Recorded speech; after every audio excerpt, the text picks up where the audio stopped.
Le chemin de la croix, une moquerie du catholicisme.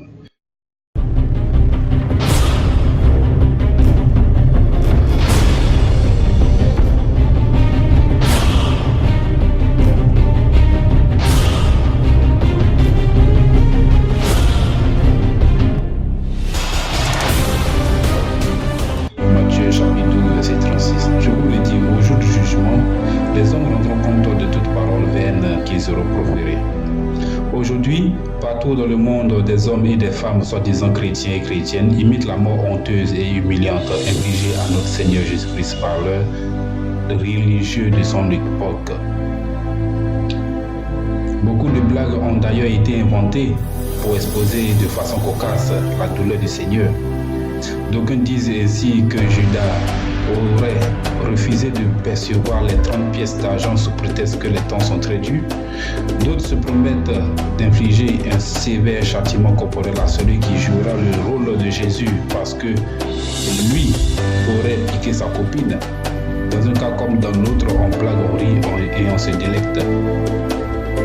Aujourd'hui, la Rome païenne, devenue chrétienne par je ne sais quelle alchimie, se remémore son crime. Et oui, c'est la Rome qui a tué le Seigneur Jésus-Christ en partenariat avec les sacrificateurs, les pharisiens et les sadduciens, confère Actes chapitre 4, versets 26 à 27. Les rois de la terre se sont soulevés et les princes se sont ligués contre le Seigneur et contre son règne. En effet, contre ton saint serviteur Jésus, que tu as oint, Hérode et Ponce Pilate se sont ligués dans cette ville avec les nations et avec les peuples d'Israël. C'est cette même Rome qui a institué le chemin de la croix après avoir persécuté et tué pendant des siècles les apôtres du Seigneur et les croyants en sa doctrine. Le chemin de la croix a timidement commencé avec le fondateur du catholicisme, le démon incarné empereur Constantin, en l'an 313. Mais il va falloir attendre au XIVe siècle pour voir cette comédie religieuse s'organiser sous l'inspiration d'une confrérie satanique de catholicisme appelée les franciscains. En effet, à partir du XIVe siècle, les franciscains invitaient les fidèles qui venaient en pèlerinage à Jérusalem à marcher du tribunal de Pilate du Pont-Calvaire en souvenir de la passion de Jésus. Puis, à partir du XVe siècle, les franciscains firent des représentations des différentes étapes du chemin parcouru par le Christ lors de sa passion. Cela permettait aux chrétiens qui ne pouvaient aller à Jérusalem de méditer sur les derniers moments de la vie du Christ. Les franciscains diffusaient cette dévotion comme ils le firent pour la crèche de la Nativité. Le nombre des stations varia jusqu'à la fin du XVIIe siècle et il fut fixé à 14. Ce sont les papes Clément XII et Benoît XIV qui fixaient la forme de cette dévotion. Parfois, il peut y avoir une 15e station qui fait le lien entre la mort et la résurrection du Christ. À Lourdes, il y a une 15e station, avec Marie dans l'espérance de la résurrection du Christ. La plupart des événements représentés par le chemin de croix sont rapportés dans les évangiles. Toutefois, 5 stations ne sont pas mentionnées dans les 4 évangiles. Nous citons. La 3e station, Jésus tombe sous le poids de sa croix. 2e point.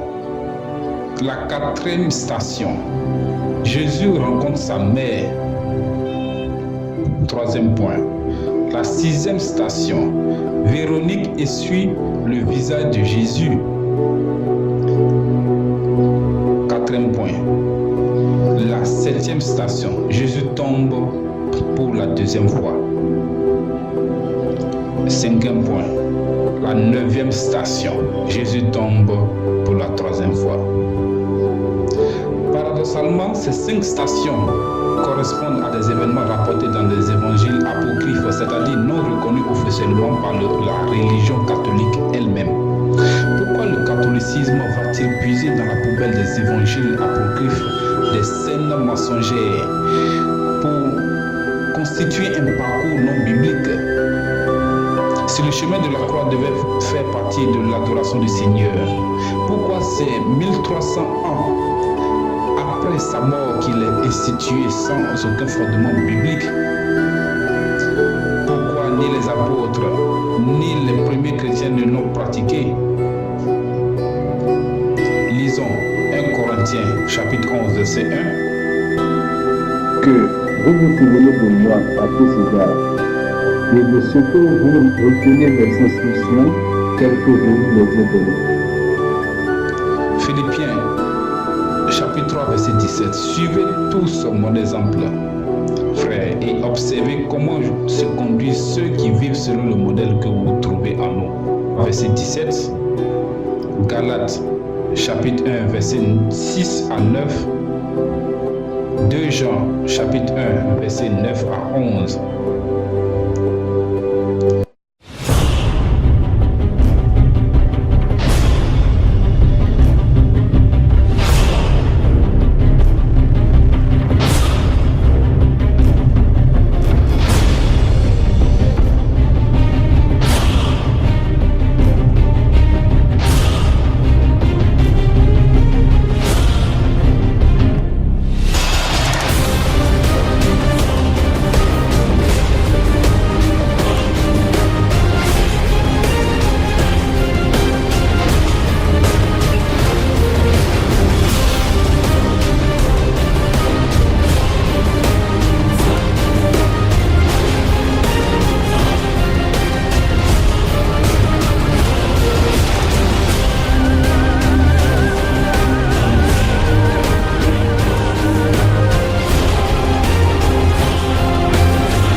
Philippiens chapitre 4 verset 9.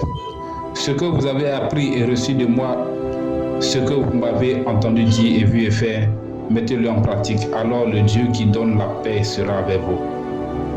Puisque les catholiques aiment dire qu'ils sont apostoliques, nous aimerions leur demander le nom de l'apôtre qu'ils imitent dans leur comédie de fausse piété. Soyez sûrs que chacun de ceux qui prennent part à cette moquerie religieuse payera au plus fort de son âme et l'insolence de leur acte, à moins qu'ils se repentent.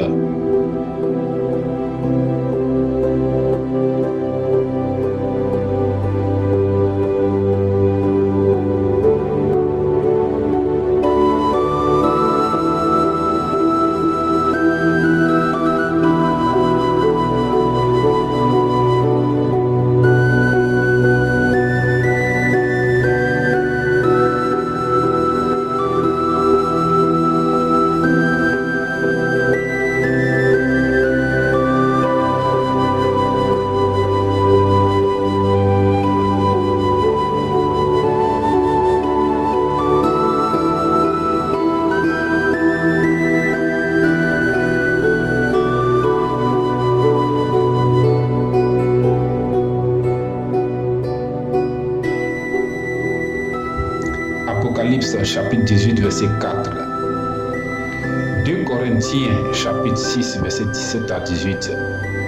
Jérémie chapitre 51 verset 45. Car il est écrit. Galates chapitre 6 verset 7. Ne vous y trompez pas, on ne se moque pas de Dieu. Ce qu'un homme aura semé, il le moissonnera aussi.